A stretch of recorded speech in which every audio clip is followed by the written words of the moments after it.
दोस्तों आज मैं आपको बताने जा रहा हूँ 10 बेस्ट कफ सिरप के बारे में, जिसमें पहले नंबर पे आता है एस्कोरिल, दूसरे नंबर पे अस्ताकाइंड, तीसरे नंबर पे है कोरेक्स, चौथे नंबर पे है कोडी स्टार, पांचवें नंबर पे है मैकबेरी, छठे नंबर पे आपका ग्रिलिंटस, सातवें नंबर पे है ब्रोजेडेक्स, आठवें नंबर पे है बेनाड्रिल, नौवें नंबर पे है जीट और 10वें नंबर पे है जेडेक्स।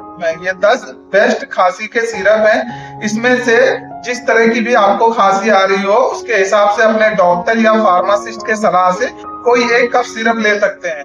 दोस्तों जानकारी पसंद आई हो तो वीडियो को लाइक करें, चैनल को सब्सक्राइब करें, इस वीडियो को अपने दोस्तों और फैमिली के साथ जरूर साझा करें और ऐसी इंफॉर्मेटिव जानकारी देखने के लिए हमारे चैनल को जरूर सब्सक्राइब करें। Thanks for watching. मिलते हैं अगले वीडियो में।